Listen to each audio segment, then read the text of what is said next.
প্রিয় দর্শক, দেশে বিদেশে যে যেখান থেকে দেখছেন সবাইকে স্বাগত জানাচ্ছি আইএফআইসি ব্যাংক নিবেদিত এনটিভির নিয়মিত সরাসরি সম্প্রচারিত অনুষ্ঠান আলোচনা ধর্মীয় অনুষ্ঠান। এই সময় সাথে আছি আমি মুকসিমুল হাসান এবং আজকে আমরা দিনের গুরুত্বপূর্ণ বিভিন্ন বিষয় নিয়ে আলোচনা করব এবং সেজন্য আমরা স্টুডিওতে দুজন অতিথিকেও আমন্ত্রণ জানিয়েছি।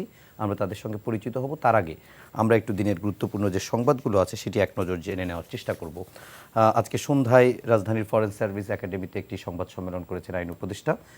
তিনি জানিয়েছেন যে আজকে যে রাষ্ট্রের গুরুত্বপূর্ণ সংস্কারের জন্য যে 6টি কমিশন গঠন করা হয়েছিল তার প্রধানরা বৈঠক করেছেন প্রধান উপদেষ্টার সঙ্গে এবং সেখানে সিদ্ধান্ত হয়েছে 8 ফেব্রুয়ারি তারা একটি চূড়ান্ত সুপারিশ সর্বসম্মতিক্রমে প্রকাশ করবেন এবং এরপর রাজনৈতিক দলগুলোর সাথে আলোচনার পর ফেব্রুয়ারি মাঝামাঝিতে জাতীয় ঐক্যমত্য কমিশন তারা বৈঠকে বসবেন এবং এই আলোচনা ধারাবাহিকভাবে চলবে।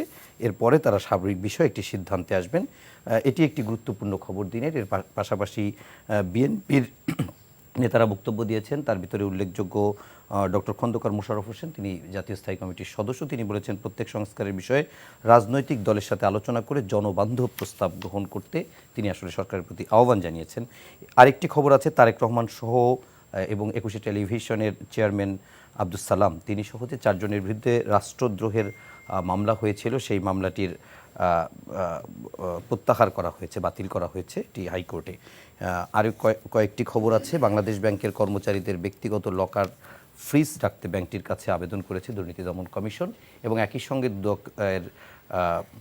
যিনি মহাপরিচালক রয়েছেন তিনি যে জিনিসটি জানিয়েছেন যে এছাড়াও অন্য ব্যাংকের যে বিষয়গুলো আছে সেখানেও যদি জ্ঞাত আয় বহির্ভূত সম্পদের তথ্য পায় তাহলে সেখানে অন্য ব্যাংকের কর্মকর্তা কর্মচারীদের লকারও দুদক খুলবে।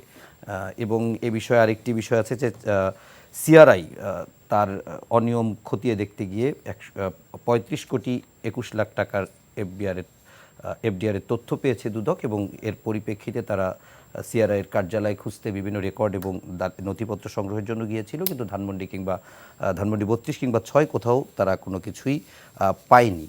আর সবশেষ আরেকটি খবর জানাবো, সেটি হচ্ছে রাজধানীর মোহাম্মদপুর থেকে নিখোঁজ হওয়া যে শিশু সুবা তাকে অবশেষে নওগাঁ থেকে উদ্ধার করা হয়েছে এবং এর সাথে সংশ্লিষ্ট একজন যুবককেও গ্রেপ্তার করা হয়েছে ইত্যাদি বিভিন্ন বিষয় নিয়ে আমরা আজকে আলোচনা করব। আলোচনার জন্য স্টুডিওতে আমরা দুজন অতিথিকে আমন্ত্রণ জানিয়েছি। আমরা শুরুতেই পরিচিত হব তাদের সঙ্গে। আমার ঠিক পাশে রয়েছেন মাহমুদুর রহমান মান্না, সভাপতি নাগরিক ঐক্য, এবং এর পরে রয়েছেন সৈয়দ ইমরাজ সালেহ প্রিন্স, যুগ্ম মহাসচিব বাংলাদেশ জাতীয়তাবাদী দল বিএনপি।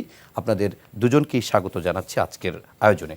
আমরা শুরুতেই যে সংবাদটি জানাচ্ছিলাম যে জাতীয় ঐক্যমত্য কমিশনের যাত্রা শুরু হবে, সেটি নিয়ে একটি প্রতিবেদন আছে। আমরা শুরুতে ছোট্ট করে সেই প্রতিবেদনটা দেখে আসব, তারপর আমরা আলোচনায় ফিরব। রাষ্ট্রীয় অতিথি ভবন যমুনায় রাষ্ট্রের গুরুত্বপূর্ণ সংস্কারে গঠিত প্রথম 6টি কমিশনের প্রধানদের নিয়ে বৈঠক করেন প্রধান উপদেষ্টা অধ্যাপক ডক্টর মোহাম্মদ ইউনূস। সেখানে কিছু ডিসিশন হয়েছে, এটা আপনাদের জানাচ্ছি। সংস্কার কমিশনগুলোর পূর্ণাঙ্গ রিপোর্ট আমরা আশা করছি 8 ফেব্রুয়ারি প্রকাশ করা হবে। 8 ফেব্রুয়ারি একই সাথে এই সংস্কার কমিশনের প্রধানরা মিলে আশু করণীয় কী আছে, সংস্কার কার্যের ক্ষেত্রে আশু করণীয় কী আছে, মধ্যমেয়াদে কী আছে, বা ভবিষ্যতে নির্বাচনের পরে যদি তারা কিছু করতে চায় সেটা কী আছে, সেটা 6টা কমিশন মিলে একটা সর্বসম্মত সুপারিশনামা পেশ করবেন। বৈঠকের বিস্তারিত জানাতে আয়োজিত সংবাদ সম্মেলনে আইন উপদেষ্টা আরও জানান 8 ফেব্রুয়ারি থেকেই আনুষ্ঠানিকভাবে যাত্রা শুরু করবে জাতীয় ঐকমত্য কমিশন। সংস্কার এবং নির্বাচনে করণীয় নির্ধারণে অংশীজনের সাথে আলোচনা করে বৈঠকে বসবে জাতীয় ঐকমত্য কমিশন। রাজনৈতিক দল গণ অভ্যুত্থানের পক্ষের সকল শক্তির সাথে আলোচনা এবং সমঝোতা ক্রমে জাতীয় ঐকমত্য কমিশনের প্রথম আনুষ্ঠানিক বৈঠক অনুষ্ঠিত হবে। আমরা আশা করছি এটা ফেব্রুয়ারির মাঝামাঝি সময় অনুষ্ঠিত হবে এবং এটা রাজনৈতিক দলগুলোর সাথে কথা বলি ডেটটা ঠিক করা হবে। এই আলোচনা ফেব্রুয়ারির মধ্য থেকে যে শুরু হবে সেটা সম্ভব হলে রোজার মধ্যেও চালিয়ে নেওয়া হবে, রাজনৈতিক দলগুলো যদি রাজি থাকেন, এবং যত দ্রুত সম্ভব আমাদের সংস্কারের ক্ষেত্রে করণীয় কী সেটা ঠিক করা হবে। এক প্রশ্নের উত্তরে আইন উপদেষ্টা জানান বৈঠকে সংবিধান সংশোধন কিংবা পুনর্লিখন নিয়ে কোনো আলোচনা হয়নি, তবে এ বিষয়ে সিদ্ধান্ত হতে পারে রাজনৈতিক সমঝোতা, জাতীয় নির্বাচন কিংবা গণভোটের মাধ্যমে। সংবিধান নিয়ে বিভিন্ন পদ্ধতিতে ঐক্যমত করা সম্ভব। একটা হচ্ছে যদি আপনার রাজনৈতিক দলগুলো ঐক্যমত পোষণ করে, যদি পোষণ করে সংবিধানের সংক্রান্ত কোনো সংশোধনী ক্ষেত্রে, তাহলে ওনারা মিলে সবাই মিলে এগ্রি করে কোনো একটা ব্যাপার আইনে পরিণত করার প্রস্তাব দিতে পারেন। সেটা আপনার পরে যখন সংবিধান সংশোধন করা হবে পোস্ট ভ্যালিডিটি দেওয়া যেতে পারে। আবার যদি সামনে নির্বাচন যদি গণপরিষদ এবং সংসদ নির্বাচন যদি একই সাথে হয়, তাহলে গণপরিষদের মাধ্যমে হতে পারে, সাংবিধানিক কোনো সভার মাধ্যমে হতে পারে। এইগুলি হচ্ছে জাস্ট আমার কথা বললাম যে বিভিন্ন পদ্ধতিতে করা যেতে পারে, কিন্তু কী পদ্ধতিতে করা হবে সেটা রাজনৈতিক দলের সাথে আলোচনার ভিত্তিতে ঠিক করা হবে। আমরা এই বিষয়টি নিয়ে একটু প্রশ্ন করতে চাই। আমি মান্না ভাই আপনার অনুমতি নিয়ে আমি একটু ইমরান সালেহ প্রিন্স ভাইয়ের কাছে আমার মনে হয় মান্না ভাইয়ের কাছে আগে করাটা ভালো। আমাদের সিনিয়র পলিটিশিয়ান, ঠিক আছে উনি প্রিন্স ভাইয়ের অভিজ্ঞতা লব্ধ যে আছে সেটা দিয়ে উনি কথা বলবেন। অনেক ধন্যবাদ ইমরান সালেহ প্রিন্স ভাই আপনার এই বিনয়ের জন্য। আমরা মান্না ভাইয়ের কাছেই শুরুতে জানতে চাই, এই যে বিষয়টি আজকে আইন উপদেষ্টা জানিয়েছেন এবং আজকে যে 6 কমিশনের প্রধানকে নিয়ে বসলেন এবং পরবর্তী যে পদক্ষেপের দিকে আগাচ্ছে, সেটিকে আমরা ধরে নিতে পারি যে নির্বাচনের দিকে এক ধাপ এগিয়ে যাচ্ছে, বা আপনি আজকের এই বৈঠককে কিভাবে মূল্যায়ন করবেন? অনেকগুলো বিষয় কিন্তু পরিষ্কার না। অবশ্য এত অল্প সময়ের মধ্যে এই অল্প ব্রিফিং আইন উপদেষ্টা যে পরিষ্কার করতে পারবেন তাও আমি আশা করি না, কিন্তু ধরেন এটা জানতে তো হবে আমাদেরকে যে ওনারা যেমন বলেছেন 8 ফেব্রুয়ারি তারা চূড়ান্ত প্রতিবেদন পেশ করবেন। চূড়ান্ত প্রতিবেদন শব্দটা কেমন, এটাই চূড়ান্ত কীরকম করে প্রতিবেদন যখন এবং ওপেন ফর ডিসকাশন, তার মানে এটা তো পরিবর্তিত হতে পারে। হ্যাঁ, তাদের দিক থেকে তাদের এটা চূড়ান্ত এটাই বলেছে, বুঝতে পারছি আমি, কিন্তু তারপরে সত্যি হচ্ছে যে এইটা দিয়ে তারা আলোচনা শুরু করবেন বিষয়টা এরকম ধরতে হচ্ছে। অর্থাৎ তারা প্রস্তাব করছেন এই হওয়া উচিত, আপনি কি বলেন, আপনি বলতে শুরু করবেন, তারপরে এইটা নিয়ে একটা যুক্তি তর্ক হবে, তাদের দেওয়া প্রস্তাবের সাথে আপনার ধারণা ইত্যাদি নিয়ে যুক্তি শুরু হবে। আমি ঠিক মানে এইভাবেই আলোচনাটাই ভালো হবে কি না এখনই বলতে পারছি না। কেন, ডক্টর ইউনূস বলেছিলেন উনি কোনো কিছু চাপিয়ে দেবেন না, ন্যূনতম যে জাতীয় ঐক্যমত্য হবে তার ভিত্তিতে উনি সংশোধন করে ফেলবেন বা সংস্কারগুলো করে ফেলবেন। তো ধরেন এখন একটা এরকম বিষয় আসলো যেটা বিতর্কিত, যে কোনো প্রস্তাব কনস্টিটিউশনাল অ্যামেন্ডমেন্টে, তো আপনি যখন এই প্রস্তাবটা আমার সামনে হাজির করলেন, আমি এটাকে সমর্থন করলাম কিংবা বিরোধিতা করলাম, আলাপ আলোচনা হয়ে আমাদের একটা ধারণা হয়তো হলো, কিন্তু এরপরে যখন আবার প্রিন্স আসলেন তখন ইনি এটাকে আরেক আঙ্গিকে ব্যাখ্যা করতে লাগলেন এবং তর্ক করতে লাগলেন। যতগুলো পার্টি আছে প্রত্যেকেই তার নিজস্ব আঙ্গিকে এটা ব্যাখ্যা করতে পারেন। মানে এই রকম করে এই ডিসকোর্সের কোর্সটা কারেক্ট কি না এটা আমি বুঝতে পারছি না। নিশ্চয়ই ওনারা অনেক ভেবেছেন, চিন্তা ভাবনা করে করছেন, কিন্তু যেহেতু রাজনীতির বিষয় মানে আমাকেও বুঝতে হবে, আমিও পার্টিসিপেট করব এবং আমি মানে আমার সমস্ত জ্ঞান অভিজ্ঞতা আন্তরিকতা দিয়ে পার্টিসিপেট করতে চাই। তো সেরকম যদি করতে হয়, যেমন ধরেন আমি যদি একটা প্রস্তাব বলি এরকম, ধরেন যতগুলো দল বা অংশী যারা সে প্রস্তাব দিয়েছে, এইরকম 60টা পার্টি 6000টা প্রস্তাব দিয়েছে। এই 6000 প্রস্তাবের মধ্যে আপনি 670টা কমন পেয়েছেন, হতে পারে, তার মানে ওগুলোতে জাতীয় ঐক্যমত্য আছে, এগুলো নিয়ে তো আপনার বিতর্ক করতে হবে না। তো তারা তো এরকম একসাথে সবগুলো নিয়ে করছেন না, তারা, আমি ওই জন্য বলছি জানি না প্যাটার্নটা কী হবে, কারণ তারা একসাথে সব দল নিয়ে বসতে পারবেন না, আলাদা আলাদা করে বসবেন। ভালো ছিল যে প্রস্তাবটা আমরা আগে করেছিলাম আমাদের জোটের পক্ষ থেকে, যে ডিসকোর্সটা কন্টিনিউয়াস রাখেন, তাহলে চলার পথে অনেকগুলো বিষয় নিষ্পত্তি হয়ে যাবে, তখন কনসাইজ করতে সুবিধা হবে। এখন ওনারা আলোচনা করে কোনো জায়গায় কনক্লুড করবেন, কঠিন হবে আমি মনে করি। তারপরে let's hope for the best, দেখি কীরকম করে হয়। আমি মনে করছি যে ধরেন সত্য যেটা, সঠিক যেটা, সেটা তো মেজরিটি মাইনরিটির ব্যাপার না, ওটা গণতন্ত্রের ব্যাপার নয়। ওটা সত্য অনুসন্ধান করা, বোঝা, উপলব্ধি করে এবং তাকে গ্রহণ করার বিষয়। আনুপাতিক ভোট জাস্টিফাইড নাকি নয়, এটা আপনি আপনার মতো বলবেন, আমি আমার মতো বলবো। আর আমি যে বলবো, আমি যে খালি যুক্তিতে বলবো তা না, আপনি থিওরিটিক্যালি বলবেন, কিন্তু আমি মনে করবো এটা প্র্যাকটিক্যালি সম্ভব নয়। হতেই তো পারে আনুপাতিক ভোটে, ধরেন আমার দল বড় নয় খুব, আমি জেনারেল ভোটে যেরকম পাবো হয়তো একটা আসনও পাবো না, কিন্তু আমি যদি পার্সেন্টেজ ওয়াইজ আমাকে আসন দেন তাহলে 2-3টা পেতেও পারি। আমি এটা সাপোর্ট করব। কিন্তু এটা করতে গিয়ে দেখবো পতিত স্বৈরাচার ও হয়তো ধরেন 20% পেয়ে গেছে, তার মানে সে 60টা পাবে, তার আসন সংসদে প্রতিষ্ঠিত এবং পার্টিটা এস্টাবলিশড। কি করবেন? এই যে একটু আগে আপনি ইনফরমালি বলছিলেন, আর আমরা তো দেখছি তারা সব এক একজন তাদের নেতারা বক্তৃতা করছেন, বিবৃতি দিচ্ছেন, ছবি দিচ্ছেন, মিছিল করছেন, এবং সরকার এখনও এগুলোর কোনো ব্যবস্থা নিতে পারেন নাই। নিয়েছেন যেগুলো টুকটাক, সেটা এখন মিছিল বের করেছে, পুলিশের উপর হামলা হয়েছে, পুলিশ অত 6টা গ্রেপ্তার করেছে। কিন্তু আগে থেকে বুঝে যে এগুলো যাতে না হতে পারে, একটা বিশৃঙ্খল পরিস্থিতি তৈরি না হয়, সেরকম কিছু করতে পারেনি। তো এই জায়গাতেও মানে ওই একটা ইস্যু শুধু না, বিভিন্ন ইস্যুতে এরকম বিতর্ক হবে। একটা লম্বা বিতর্কের মধ্যে আমরা জড়িয়ে যাচ্ছি নাকি, যাতে দীর্ঘসূত্রিতা বাড়ে এবং শেষ পর্যন্ত কম্পাইল করতে কষ্ট হয়। ওকে, আমরা একটু ইমরান সাহেব, প্রিন্স ভাই আপনার কাছে একেবারে মান্না ভাই যেখান থেকে শেষ করলো সেখান থেকে যদি শুরুটা আলোচনা জানতে চাই, যে আসলে একটা লম্বা বিতর্কের দিকে কি আমরা এগিয়ে যাচ্ছি নাকি নির্বাচনী প্রক্রিয়ার দিকে একটু একটু আগাচ্ছি? ধন্যবাদ আজকের এই শোতে আমাকে আমন্ত্রণ জানানোর জন্য, এবং একই সাথে আমার অত্যন্ত শ্রদ্ধেয় মাহমুদুর রহমান মান্না ভাই, জাতীয় নাগরিক ঐক্যের সভাপতি, গণতন্ত্র মঞ্চের নেতা, তাকে শুভেচ্ছা জানাচ্ছি। দর্শক শ্রোতাদেরকেও শুভেচ্ছা জানাচ্ছি।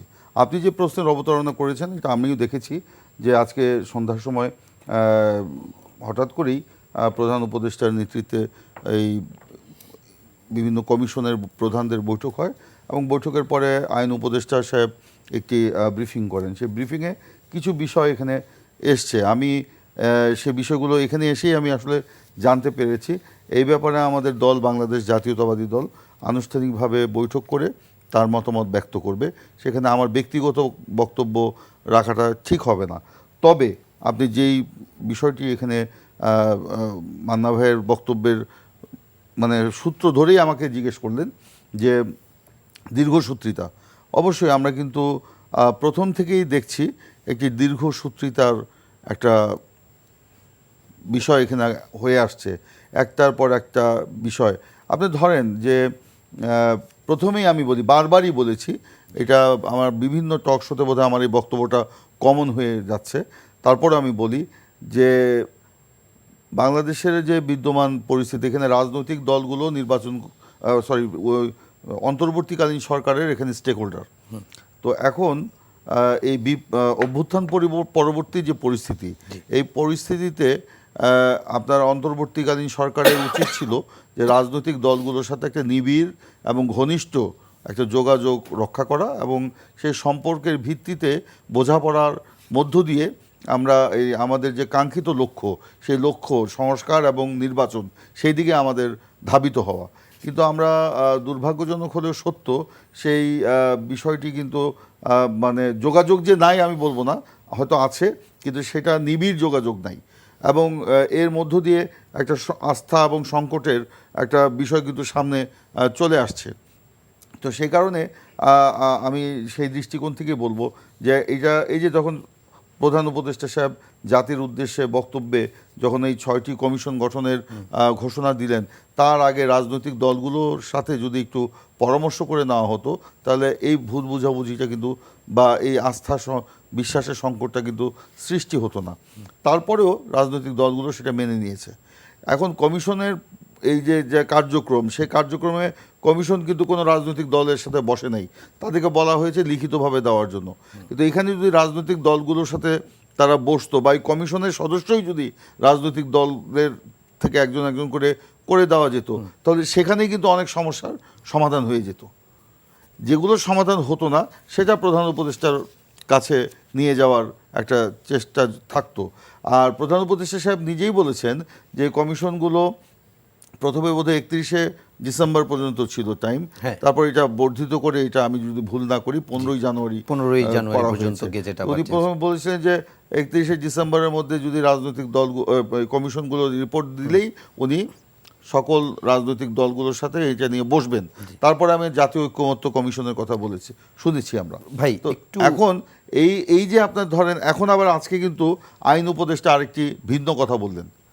প্রিন্স ভাই, আপনি যে বিষয়টি নিয়ে বলছিলেন আমি একটু মনে করিয়ে দিই। সেটি হচ্ছে যে মানে এর আগে অন্তর্বর্তী সরকারের যে বক্তব্য ছিল সেটির সঙ্গে আপনার কাছে হয়তো মনে হয়েছে যে আসিফ নজরুলের আজকে যে সংবাদ সম্মেলন, সেখানে বক্তব্যের ভিন্নতা দেখছেন কোন জায়গায়? কিছুটা আমার কাছে ভিন্নতা পরিলক্ষিত হচ্ছে যে এখানে 8 তারিখে আবার সবাই মিলে চূড়ান্তটা দিবে, চূড়ান্তটার পরে আবার 15 তারিখে বা মধ্য ফেব্রুয়ারিতে, তারিখটা বলা হয়নি, জাতীয় ঐক্যমত্যের কমিশন হবে। এই যে আপনার, এটা আমার কাছে মনে হচ্ছে একটা দীর্ঘসূত্রিতা। গত 15ই জানুয়ারি এই কমিশনগুলো রিপোর্ট দিয়েছে। 15ই জানুয়ারি রিপোর্টের পরে রিপোর্টটা তখনই প্রকাশ করে দেওয়া উচিত ছিল। দুটি কমিশন দিতে পারেনি তখন। অথবা এই কমিশনের রিপোর্টটা রাজনৈতিক দলগুলোর কাছে পাঠিয়ে 7 দিনের সময় দিয়ে তাদের সাথে বসলেই কিন্তু এতদিনে অনেক সমস্যার সমাধান হয়ে যেতে পারতো, আমি ব্যক্তিগতভাবে মনে করি। তো এখন এইটা দীর্ঘসূত্রিতা যে হচ্ছে এটা সবাই বলবে, কারণ ইতিমধ্যেই একটি মানে কথা প্রচলন হয়ে গেছে বা আসছে যে একটি নতুন রাজনৈতিক দল গঠন করা হচ্ছে। সেই নতুন রাজনৈতিক দলেরকে সময় দেওয়ার জন্যই এই দীর্ঘসূত্রিতা কিনা বা নির্বাচন প্রলম্বিত করার একটা সুযোগ কিনা, এটা সময় বলে দিবে। ওকে, আমি একটু এখানেও যেখানে প্রিন্স ভাই শেষ করলো সেখান থেকেই মান্না ভাই একটু জানতে চাই যে এটি আসলে কি, মানে আপনি কিভাবে দেখেন যে এটি কি নতুন রাজনৈতিক দলকে একটু সময় দেওয়া, তারা একটু গঠিত হোক, তারা একটু যেন ভালো অবস্থান তৈরি করতে পারে সে কারণে, নাকি অ্যাডভাইজাররা যে কথাটি বলছে যে আমরা একটা সুযোগ পেয়েছি সেই সুযোগটাকে কাজে লাগানো? এই 5 আগস্টের পরিবর্তনের পরে কিন্তু সবার কথা বলতে পারবো না, কিন্তু আমি নতুন করে ভাবি। আচ্ছা, আমি একটা পরিবর্তনের পক্ষে অনেকগুলো উপাদান দেখি এবং সেজন্য মনে করি সবচাইতে বেশি করে পরিবর্তন দরকার রাজনৈতিক দলগুলোর। রাজনৈতিক দলগুলো অঙ্গীকার সম্পন্ন হতে হবে, তারা কথা ঠিক মতো বলতে হবে, তারা কথা সংস্কৃতির মধ্যে থেকে বলবে যাতে সুন্দর লাগে, সবার কাছে গ্রহণযোগ্য হতে পারে সেরকম করে। ধাপ্পাবাজির জায়গা নেই। আমি এই জন্য অন্যকে অপবাদও দিতে চাই না, চট করে গিয়ে বলবো যে তারা এই মতলব থেকেই করছে, আমি সেরকম বলছি না। কিন্তু এইটা তো ঠিক, আপনি যে প্রথম জমা দিলেন কত তারিখে? 15 জানুয়ারিতে। ওইটা কি ফাইনাল ছিল? 8 তারিখে ফাইনাল মানে কি? 15 তারিখ থেকে 8 তারিখ পর্যন্ত তারা আবার ঘষা মাজা করে নতুন করে বানাচ্ছেন? না, দুটি কমিশন এখনো দেয়নি, যারা আগামীকাল দিবে। সে দুটো কমিশনের কথা বাদ দিলাম, যারা দিয়েছে 15 তারিখে, তারা এতদিন ধরে এটা কি রেখে দিয়েছিল? চূড়ান্ত জমা হবে মানেই আমাকে ধরতে হচ্ছে যে ওই জমাটা চূড়ান্ত ছিল না। কেউ বলতে পারে আপনি বেশি খুঁতখুঁতে হচ্ছেন, কিন্তু রাজনীতি তো খুঁতখুঁতি আছে, থাকবে, প্রশ্ন আছে, বোঝার বিষয় আছে। ডেফিনেটলি। এই জন্য এটা জানতে যাচ্ছি। তারপরে যে প্রশ্নটা করেছি সেটা হলো যে এই যে এটা নিয়ে আলাদা আলাদা করে সবার সাথে চর্চা করছেন, জি, প্রিন্স যেটা বললেন, জি, ওনারা বলেছেন আমরা সবাই বলেছিলাম যে এই কমিশনগুলোতে রাজনৈতিক দলের যোগ্য লোক মেলা আছে, তাদেরকে নেন। তাহলে হতো কি, তাদের নিজেদের মধ্যে একটা মিথস্ক্রিয়া হতো। অনেকগুলো বিষয় আগে থেকেই আপনি পাবলিকলি নিয়ে যাওয়ার আগেই নিষ্পত্তি হয়ে যেতে পারতো, ঐকমত্য হতে পারতো। সেটা করলেন না কেন? এমন তো না যে আপনি বোঝেননি, আপনাকে তো বলা হয়েছিল।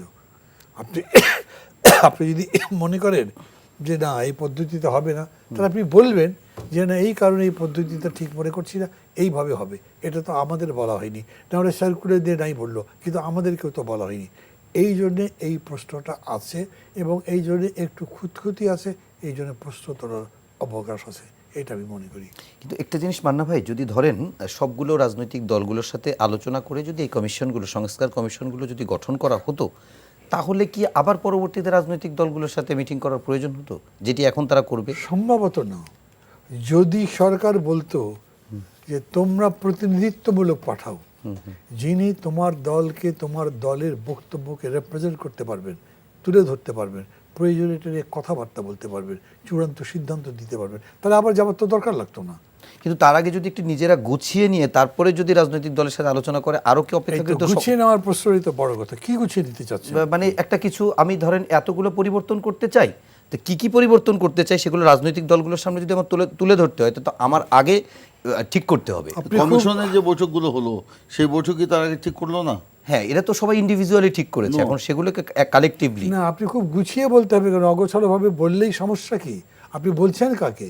স্টেক হোল্ডারদের তো বলছেন। Definitely তো stakeholder তারা দের। বুঝলো যে এটা অগোছালো আছে, তারা শুদ্ধ গুছিয়ে নেবে, তাতে সমস্যা কি? এই জন্যে যে আমরা গুছিয়ে তারপরে দেব এবং সেই জন্য 2-3 মাস লাগবে, এইটা আমি কাজ খুব গ্রহণযোগ্য মনে করি না। আমি মনে করি একসাথে বসা যেত এবং যদি ধরেন বিতর্কটা চলতো দীর্ঘদিন, না বাইক্যামেরাল লেজিসলেচারে এই লাভ আছে, এই বিতর্ক চললো 15 দিন 20 দিন, হতে পারে সেটা সারা পৃথিবী থেকে উদাহরণ নিয়ে আসছি, ওরা নিজেরা তর্ক করছে, বাইরেও আসছে, খুবই ভালো, জনগণ শিক্ষিত। কিন্তু এখানে তো এরকম বিতর্ক করছেন আপনি। আপনি যিনি কমিশন প্রধান, তিনি এর উপরে প্রস্তাবগুলো লিখছেন, আপনি কার সাথে মানে এই মিথস্ক্রিয়া করছেন, কার সাথে আলোচনা করছেন আমরা তো জানি না। ধরেন আপনি একটা কমিশনের চেয়ারম্যান, আপনারা কি কারোর সাথে আলোচনা করে করতে হচ্ছে? জানি না তো। কমিশনের যারা সদস্য আছেন তাদের সাথে মিলে কথা বলছেন, সেটা তো হবার কথাই। তো ওর সাথে ধরেন এরকম কমিশনে, কোন কমিশনে কত সদস্য আছে আমি জানি না, একটা কমিশনে 10 জন সদস্য আছে, তো 10 জনে যারা 20 জন নিতাম, আরও 10টা পার্টির লোক নিতাম, অথবা কনস্টিটিউন্ট এক্সপার্ট নিতাম, অসুবিধা কী হতো? কিন্তু বড় যে ব্যাপক জাতীয় বিতর্ক যেটা সমস্যা তৈরি করতে পারে, তা আগে নিষ্পত্তি হতে পারতো। এটা খুবই স্পষ্ট, এটা না বোঝার কিছু নেই। এইটা তারা করেনি। এখন যে প্রশ্নটা উঠছে, এই ডিলেটা কি ইচ্ছাকৃতভাবে করা হচ্ছে? যেহেতু একটা রাজনৈতিক দল হচ্ছে এবং যেহেতু সেই রাজনৈতিক দলের মধ্যে সরকারে আছেন ব্যক্তিবর্গ সরাসরি জড়িত আছেন, যেহেতু সেই দলের পেছনে, ওই দলের প্রতি আমাদের প্রধান উপদেষ্টা সমর্থন দিয়েছেন এবং বলেছেন তাদেরকে তিনি সাহায্য করবেন। মান্না ভাই, আপনি যেটা বললেন আমি একটু বোঝার জন্যই বলি, সেটি হচ্ছে আমি ধরলাম যে বিভিন্ন রাজনৈতিক দল, বিশেষ করে সবচেয়ে বড় রাজনৈতিক দল বিএনপি, তার বিভিন্ন কমিশনে সবচেয়ে বেশি পার্টিসিপেশন তার থাকলো, তারপরে যে দলের যেরকম একটা ধারণা করে সব কমিশনগুলোতে যদি সেরকম লোক সেট করা হতো বা প্রত্যেকে যদি তাদের লোককে পাঠাতো, সেটি নিয়ে কি বিতর্ক আরো আগে থেকে তৈরি হতো না? কেউ বেশি পেয়েছে, কেউ কম পেয়েছে, না কিংবা- একজন করে দিবে, 2-3 জন করে নেওয়ার দরকার নেই তো। আচ্ছা, একজন করে। প্রত্যেক দল থেকে একজন করে দিবে। বাংলাদেশে তো 6টা রাজনৈতিক দল না, দল তো অনেক। আপনাদের সবাইকে নিবে, অসুবিধা কি? আমার- সব দলকে কি আপনি প্রধান উপদেষ্টা মিটিংয়ে ডাকছেন? না, সব দলকে ডাকছে না, তাহলে? কিন্তু ডাকছে যেটা সেটাও তো অনেক, সংখ্যা তো একদম কমও না, আমার কাছে আবার সংকটের বিষয় নয়, বেশিও কেন না। না বিষয় নয়। আচ্ছা, সংখ্যাটা বিষয়। ধরেন জাতীয়তাবাদী দল, বড় দল, তার থেকে 6টাই আছে। গণফোরাম থেকে শুধু ডক্টর কামাল গেছেন, গণফোরামে তো লোক দরকার নেই, দরকার নেই। উনি একাই যথেষ্ট। হয়তো উনি একাই যা বলবেন 6 জন তার তাই বেশিরভাগ মেনেও নিতে পারেন। আপনি তো কোয়ালিটিও দেখবেন, Definitely. এইখানে কোয়ান্টিটি নিয়ে বিচলিত হবার কোনো বিষয় নেই। আর আমি মনে করি না যে কোনো রাজনৈতিক দল ইচ্ছাকৃতভাবে অপ্রয়োজনীয় লোকগুলোকে দেবে, কারণ তারাই সেখানে ভুল করবে, দলের জন্য অসম্মান বয়ে আনতে পারে, এইটা কোনো সমস্যা না। কিন্তু এইটা তো একটা প্রশ্ন বটেই, যদি এরকম দেখা যায়, ধরেন আমি প্রশ্নটা এরকম হ্যাঁ, করি, please. যে দলটা গঠিত হতে যাচ্ছে হ্যাঁ, তারা তো কমিশনে কোনো প্রস্তাব দেয়নি, তারা কি প্রস্তাব দেবে? তারা তো কবে? বিভিন্ন কমিশনে প্রস্তাব দিয়েছে, যেমন সবশেষ আজকেও একটা কমিশনের কাছে প্রস্তাব কিভাবে দিয়েছে। প্রস্তাব দেবে? তারা যেমন আজকে স্থানীয় তারা চিঠি, অন্য দলগুলো যেভাবে দিয়েছে তারাও চিঠি দিয়েছে। তারা তো কোনো দল নয়।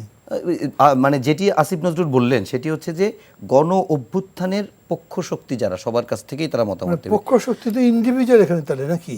ধরেন জাতীয় নাগরিক কমিটি সে একটা পক্ষ শক্তি, বৈষম্য বিরোধী ছাত্র আন্দোলন সে একটা পক্ষ শক্তি, সেই হিসেবে তারা দিয়েছে। তাহলে এই প্রশ্ন আসতে পারে জি। যে জাতীয় নাগরিক কমিটি গঠন হওয়া পর্যন্ত অথবা তাদের স্পেস রেখে দেওয়ার চিন্তা ছিল, আপনি তো জানতেন না। যখন কমিশন করেছে তখন তো জানতেন না যে দল হবে, ঘোষণা তো হয়নি। এই জন্যই প্রশ্ন আসছে, তাদের জন্যই কি আলাদা করে স্পেস রাখা হচ্ছে? খেয়াল করবেন, জি। আমার এই কথার মধ্যে দিয়ে কোনোভাবেই আমি বলবো না যে ওদের নেওয়া যাবে না, বরঞ্চ তাদের নিলেই ভালো। আরও ওপিনিয়ন আপনি পাচ্ছেন, যত ওপিনিয়ন অ্যাকোমোডেট করতে পারেন ততই তো ভালো। তার মধ্যে সমস্যা নেই, কিন্তু ওদের জন্য যদি আলাদা করে সময় রাখেন তার মানে ওটা আবার দীর্ঘসূত্রিতার মধ্যেই তো পড়লো। আচ্ছা, আমি একটু প্রিন্স ভাই আপনার কাছে একটা বিষয় জানতে চাই, যে যেমন ধরেন একটু যদি আমরা যেগুলো আমরা বিভিন্ন ক্ষেত্রে এই প্রস্তাবের ক্ষেত্রে বিভিন্ন যে লুফলগুলো আছে কিংবা যে জায়গাগুলোতে একটু ঝামেলা আছে সেগুলো নিয়ে কথা বললাম, আমরা একটু যদি সমাধানের পথ নিয়ে আলোচনা করি তাহলে ধরেন আজকে আসিফ নজরুলের যে ব্রিফিংটা ছিল আইন উপদেষ্টা, সেখানে তিনি যে এই যে পরিবর্তনগুলো বা যে সংস্কারগুলো সেগুলোর তিনি যে প্রক্রিয়াটি বলেছেন, সেখানে তিনি 3টা টার্ম ব্যবহার করেছে, যে স্বল্প মেয়াদি, মধ্যমেয়াদী এবং এমন কিছু হতে পারে নির্বাচনের পরেও হতে পারে। তো নির্বাচনের পরে যেগুলো হবে, আগে যেগুলো হবে, অল্প সময় যেগুলো হবে ইত্যাদি বিষয়গুলো রাজনৈতিক দলগুলো একটা কনসেনসাসের ভিত্তিতে তারা হয়তো সামনের দিকে যেতে চায়। তো কিছু বিষয় কি রাজনৈতিক দলগুলো সবাই একত্রিত হলে সে সমস্ত বিষয় কি এখনই বা খুব দ্রুত সিদ্ধান্ত হয়ে ঐক্যমত হতে পারে? অবশ্যই আমরা তো সকল রাজনৈতিক দল, আন্দোলনরত সকল রাজনৈতিক দল মিলে 31 দফা দিয়েছি রাষ্ট্র কাঠামো মেরামতের রূপরেখা। এটা তো সংস্কার, তাই না, বড় সংস্কার। তো এই 31 দফার মধ্যে তো আমাদের কারো কোনো আপত্তি নেই। এমনকি আমাদের সাথে যারা 31 দফা দেন নাই তাদেরও কোনো আপত্তি আছে বলে আমাদের জানা নেই। তার বাইরেও তো আপনারা প্রস্তাব দিয়েছেন। তারপরেও বলেছি যে আমাদের ভারপ্রাপ্ত চেয়ারম্যান জনাব তারেক রহমান বলেছেন যে এর বাইরেও যদি কোনো গ্রহণযোগ্য এবং বাস্তবতা নির্ভর যদি কোনো প্রস্তাব আসে সেটাও আমরা গ্রহণ করতে রাজি আছি। তো আমরা তো এই ব্যাপারে ওপেন। এবং এরপরেও গত কয়েকদিন আগেই তারেক রহমান সাহেব বলেছেন যে বিএনপি সব সংস্কার প্রস্তাব বাস্তবায়নে অঙ্গীকারবদ্ধ করবে।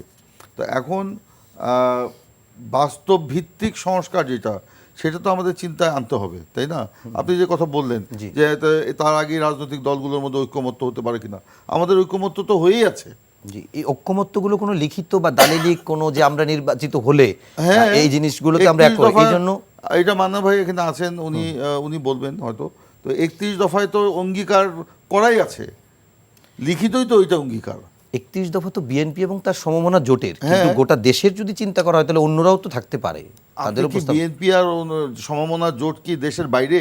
অবশ্যই বড় স্টেক, কিন্তু এর বাইরে যদি ছোট ছোট জায়গাও থাকে। আমরা তো বলেছি ভাই, এই যে আমাদের সাথে যারা 31 দফা দেন নাই তারা পরবর্তীতে যে কথাগুলো সংস্কারের বলছেন বা লিখিতভাবে দিয়েছেন, সেখানেও 31 দফার মধ্যেই কিন্তু সব অনেকগুলো মিলে যাবে, তো অধিকাংশ মিলে যাবে। আচ্ছা, এখন এই 31 দফার বাইরেও যেগুলো ভালো প্রস্তাব আমরা গ্রহণ করতে রাজি আছি, সেটা যদি বাস্তবতা নির্ভর হয়, সেটা যদি বাংলাদেশের জনগণের সমর্থন হয় এবং জনবান্ধব হয়, গণতন্ত্র বান্ধব হয়, সংবিধান বান্ধব হয়, বা আমার মহান মুক্তিযুদ্ধের চেতনায় সেটা যদি আপনার থাকে, অবশ্যই সেটা আমরা গ্রহণ করব।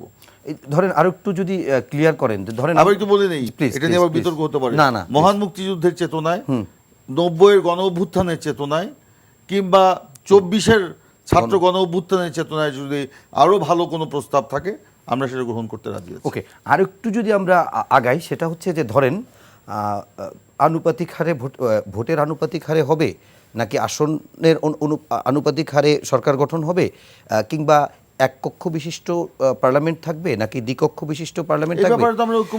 আমি একটু বলি যে এরকম কিছু কিছু বিষয় মোটা দাগে রাজনৈতিক দলগুলো যদি একমত হতে পারে, তাহলে তাদেরকে এই মানে যেটা বলতে চার্টার্ড বলি কিংবা দালিলিক কোনো প্রমাণ হিসেবে তাদের সাইন রাখার কোনো বিধান আসলে না করলে পরবর্তীতে ইলেক্টেড হয়ে গেলে তারা তো সে কথা রাখে না। সেটা শুনেন, এটা তো একটা দলীয় সিদ্ধান্তের ব্যাপার, জাতীয় সিদ্ধান্তের ব্যাপার। এখানে আমি ইমরান সালেহ প্রিন্স, বিএনপির যুগ্ম মহাসচিব, এখানে একটা টক শোতে এসে বলে দিলাম হয়ে গেল, সেটা না, আমাকে দিন শেষে তো দলের কাছে জবাবদিহি করতে হয়, তাই না? তো আমি যেটা মনে করি সেটা অবশ্যই এইটাও একটা ভালো প্রস্তাব, দল যদি বিবেচনা করে করবে, এবং সেটা তো করতে হবে আপনার মানে অন্তর্বর্তীকালীন সরকার সেটা করবে, ডেফিনেটলি সেটা অন্তর্বর্তী সরকার দলিল তৈরি যদি করতে চায় অবশ্যই সেখানে করবে, ঐক্যমতের ভিত্তিতে হবে। আর আমরা তো অঙ্গীকারাবদ্ধ, আমরা গত 15 বছর ধরে যে লড়াই করেছি, যে সংগ্রাম করেছি, যার জন্য করেছি, মানবিক বাংলাদেশ গড়ার জন্য, কল্যাণ রাষ্ট্র প্রতিষ্ঠা করার জন্য, আমরা একটি সাম্য এবং ন্যায়ভিত্তিক রাষ্ট্র, বৈষম্যবিহীন রাষ্ট্র গড়ার জন্য আমরা এই সংগ্রামটা করেছি, যেখানে জনগণের ভোটের অধিকার থাকবে, জনগণের যে মালিকানা এই বাংলাদেশের উপর বা এই জমির উপরে, সেই মালিকানাটা আওয়ামী লীগ কেড়ে নিয়েছিল, সেই মালিকানাটা জনগণের কাছে ফিরিয়ে দেওয়ার আপনার অঙ্গীকার থাকবে। তো সেগুলি তো 31 দফার মধ্যেই নিহিত আছে। আরও যদি থাকে ভাই দেন না, তাড়াতাড়ি দেন, আমরা সেটা সিদ্ধান্ত নিয়ে আমরা দ্রুত নির্বাচনের দিকে এগিয়ে যাই। যদি আমরা না যেতে পারি দ্রুত, তাহলে এই যে সামনে সংকটগুলো আসছে, কিছুক্ষণ আপনি আগেই বলছিলেন, এই যে পতিত ফ্যাসিস্ট কি বলে বক্তৃতা করবে, কি বলে হরতাল না কি দিয়েছে 5 তারিখে, এখানে বিশৃঙ্খলা অস্থিরতা সৃষ্টি করার জন্য আন্তর্জাতিকভাবে একটা ষড়যন্ত্র আছে। সেটা কি আপনাদের ঐক্য দুর্বল হওয়ার কারণে হচ্ছে কি নো, এই সুযোগটা? এটা আমি বলতে, আমাদের মধ্যে ঐক্য দুর্বল হওয়ার জন্য এটা হয়েছে বলে আমার মনে হয় না। আমরা প্রথম থেকেই বলেছি, যে 1 থেকে বলে আসছি, যে আমাদের এই মধ্যে যে বিরোধ বা যদি কিছু থাকে বা এই নির্বাচন সংস্কার নিয়ে যদি মতবিরোধ থাকে এবং এটা নিয়ে তর্ক বিতর্ক করতেই থাকি, আমাদের নেতা তারেক রহমান বলেছেন যে পতিত ফ্যাসিস্ট স্বৈরাচারী দল তারা কিন্তু মাথাচাড়া দিয়ে উঠবে, তারা সেই সুযোগটা পাবে। সেই কারণেই আমি ভাই দেন না, আরও কি প্রস্তাব আছে, বসে কোন কাগজে সাইন করতে হবে বলেন, সাইন করে আপনি নির্বাচন দিয়ে দেন।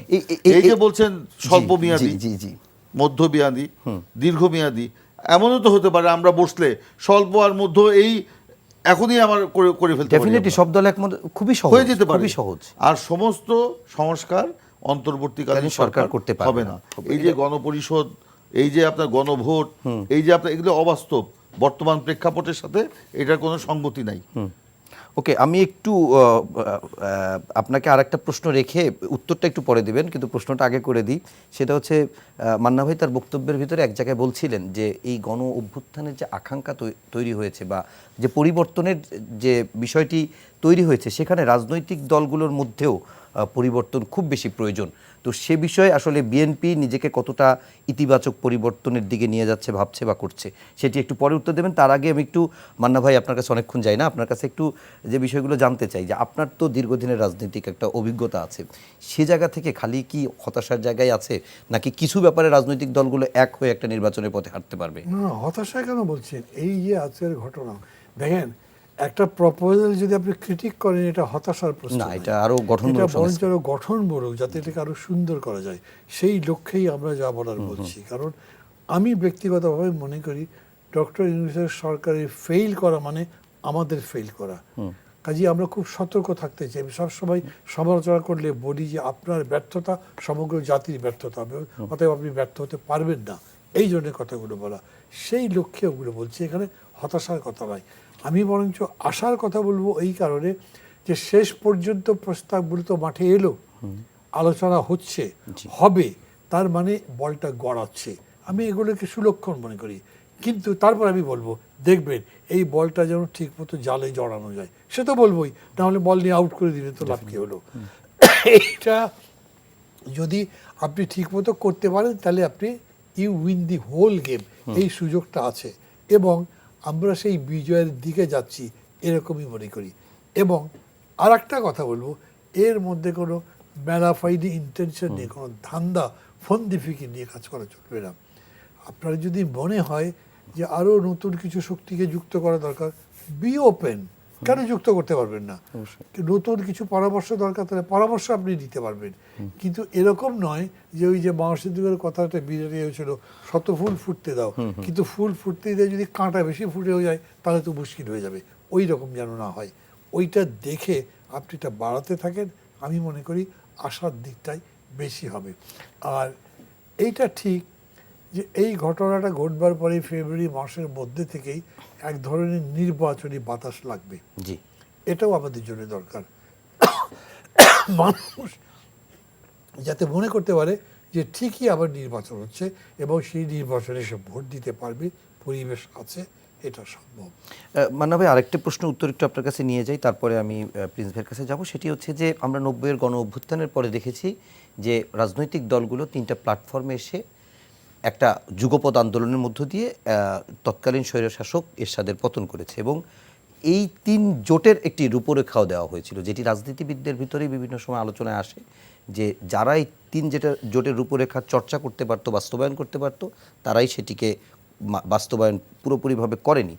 এখনও যদি ওরকম অনেক সংস্কার কিংবা কিছু বিষয় একমত হয়, সেগুলো যদি রাজনৈতিক দলগুলো পরবর্তীতে নির্বাচিত হয়ে ক্ষমতায় যাওয়ার পরে বড় ম্যান্ডেট নিয়ে যাওয়ার পরে যদি সেগুলো বাস্তবায়ন না করে, জাতির কাছে তাদেরকে কিভাবে দায়বদ্ধ করা যাবে? মানে এটার জবাব একটাই, জি, দায়বদ্ধ কেবল জনগণ করতে পারে। আইন করে দায়বদ্ধ করবেন, যে আইন করবার ক্ষমতাও হয়তো সেই দলের যিনি ভাঙছেন, কারণ তার মেজরিটি আছে পার্লামেন্টে। পরিস্থিতি যদি এরকম হয়, তো এরকম তো হয়েছে, ধরেন যে শেখ হাসিনাকে দায়বদ্ধ করবেন কি, ওদের তো সব, তার সরকারের হাতে সব, তারা দায়বদ্ধ হলো না, পরাজিত হলো, নতি স্বীকার করলো, পালিয়ে গেল। ভবিষ্যতে যদি কেউ সেরকম কিছু করতে চিন্তা করে, তাকেও এই ইতিহাসটা স্মরণ রাখতে হবে, জনগণকেও মনে রাখতে হবে যে আমরা চাইলে ওদের সরি ওদের যেমন শায়েস্তা করতে পেরেছি, এদেরকেও করতে পারবো। Okay. এইটা একেবারেই নির্ভর করে গণচেতনার উপরে, জনতার সংগঠিত শক্তির উপরে। কিন্তু সেই সংগঠিত শক্তি আবেগের উপরে হচ্ছে না, সেই শক্তিটা একটা সুনির্দিষ্ট চেতনার ভিত্তিতে হবে, এটা সম্ভব। ওকে, আমরা একদম শেষ প্রশ্ন ইমরান সালেহ প্রিন্স ভাই, আপনাকে বলেছিলামই, তারপরেও বলি, আমরা 5 আগস্টের পর থেকেই দেখছি বিএনপি ভারপ্রাপ্ত চেয়ারপারসন খুবই ইতিবাচক বক্তব্য দিচ্ছেন, গোছানো বক্তব্য দিচ্ছেন, তৃণমূলের নেতাকর্মীদের ঐক্যবদ্ধ থাকার ক্ষেত্রে ভালো কাজের সঙ্গে থাকার কথা বলছেন। এটিও যেমন সত্য, ঠিক তেমনি কোথাও কোথাও অনিয়ম হচ্ছে, সেগুলোর বিরুদ্ধে ব্যবস্থাও নেওয়া হচ্ছে। প্রথম প্রশ্ন, যে বিএনপি তার নিজেকে কতটুকু ইতিবাচক পরিবর্তন করছে, এবং 5 আগস্ট পরবর্তী গণ অভ্যুত্থান পরবর্তী যে আকাঙ্ক্ষা তৈরি হয়েছে, তার ভিত্তিতে অন্য রাজনৈতিক দলগুলোকেও আপনি পরিবর্তিত হতে দেখছেন কিনা? আপনাকে খুব গুরুত্বপূর্ণ প্রশ্নের অবতারণা করেছেন।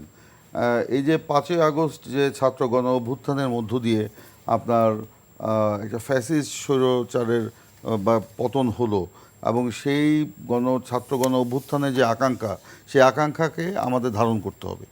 আমাদের ভারপ্রাপ্ত চেয়ারম্যান জনাব তারেক রহমান, তিনি এই বিষয়ে একটি পলিসি স্টেটমেন্ট দিয়েছিলেন, আপনাদের নিশ্চয়ই সেটা চোখ এড়ায়নি বা এড়ানোর কথা নয়।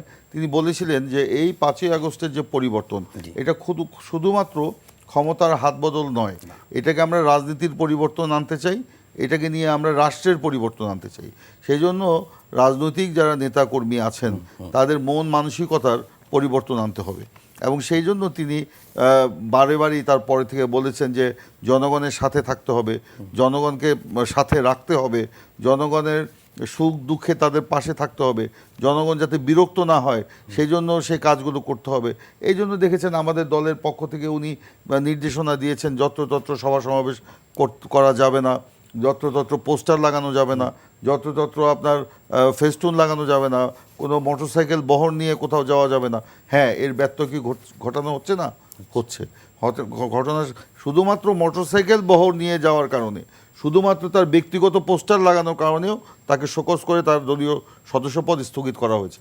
এমনকি যারা মনে করেন অনৈতিক কাজের সাথে জড়িত হয়ে পড়েছিল, চাঁদাবাজির অভিযোগ যাদের বিরুদ্ধে ছিল, তাদেরকে তিনি তাদের বিরুদ্ধে শুধু সাংগঠনিক ব্যবস্থা নিয়ে তাদের দল থেকে বহিষ্কারই করেন নাই, তাদের বিরুদ্ধে আইনগত ব্যবস্থাও নিয়েছেন এবং তাদেরকে আইন শৃঙ্খলা রক্ষাকারী বাহিনীর হাতে তুলে দিয়েছেন। এইটা একটা বাংলাদেশ জাতীয়তাবাদী দল একটা নজির স্থাপন করেছে। এটা কি পরিবর্তনের লক্ষণ নয়? অবশ্যই লক্ষণ। এমনকি আমাদের দলের ভিতরে যে আমাদের সিদ্ধান্তগুলি হয় বা আগের থেকেই হচ্ছিল, এইভাবেই, এটা 5 তারিখের পরে হচ্ছে তা নয়, আগের থেকেই হচ্ছিল।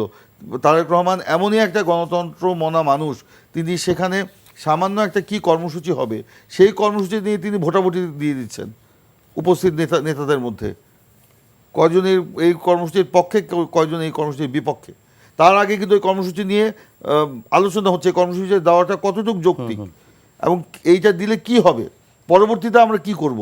এই যে আপনার গণতান্ত্রিক যে রীতিনীতি মেনে, এমনকি সেই দেখা গেল, এটা কেন বলা ঠিক হবে কিনা জানি না, উনি হয়তো একটা অভিমত ব্যক্ত করেছিলেন, দেখা গেল আমাদের অনেকের সাথে আলোচনা করে দেখা গেল তিনি যে অভিমতটা ব্যক্ত করেছেন সেটা কিন্তু ভোটে টিকলো না, উনি কিন্তু সানন্দে সেটা ডিসিশন হিসেবে নিয়েছেন। তো উনি কোনোটাই কিন্তু মানে ইয়ে করেন না, মানে এটাকে কি বলা যায়, ধরে রাখেন না। উনি সকলের মধ্যে সেটা ছেড়ে দেন। উনি বলেন আমি 7 সমুদ্র 13 নদীর পাড়ে বসে আছি, এখানে বসে আমি দেশের বাস্তবতা তো বুঝবো না? আপনারাই বাংলাদেশে আছেন, জনগণের সাথে আছেন, জনগণের যে সেন্টিমেন্ট সেটা আপনারাই ধারণ করছেন, জনগণের পালস আপনারাই বুঝছেন। তো সেই হিসাবে আপনারা সিদ্ধান্ত নেন, সেই সিদ্ধান্তগুলো কিন্তু আমরা নিচ্ছি। একটি সিদ্ধান্ত তিনি নিজের মতো করে এককভাবে নিচ্ছেন না, সকলের সাথে আলোচনা করে সেই সিদ্ধান্তগুলি নিচ্ছেন। এমনকি আমাদের দলের বাইরে যে সিদ্ধান্তটা ছিল, দলীয়ভাবে আমরা সেটা করিনি। আপনি জানেন সবার আগে বাংলাদেশ যে 16 ডিসেম্বর যে কনসার্ট, যেটা বাংলাদেশের ইতিহাসে সর্ববৃহৎ কনসার্ট ঢাকার বুকে হয়ে গেল, সেই কনসার্টের ব্যাপারেও তিনি যে সিদ্ধান্ত নিয়েছেন, আমরা চেয়েছিলাম দলের ব্যানারে হবে, আমাদের কেউ চেয়েছিল, উনি বলছেন নো, 16 ডিসেম্বর সবার আগে বাংলাদেশ, এবং সেখানে সবার অংশগ্রহণ থাকবে। এবং সেই অংশগ্রহণে দেখেছেন দল মত নির্বিশেষে, নারী পুরুষ নির্বিশেষে গভীর রাত পর্যন্ত সুশৃঙ্খলভাবে থেকে সেই অনুষ্ঠানটি উপভোগ করেছেন। এটা কি গণতান্ত্রিক, ওনার মন মানসিকতা, ওনার পজিটিভ চিন্তার প্রতিফলন নয়? এবং সেদিন উনি বলেছেন কেন ওই সিদ্ধান্তটা তিনি নিয়েছিলেন।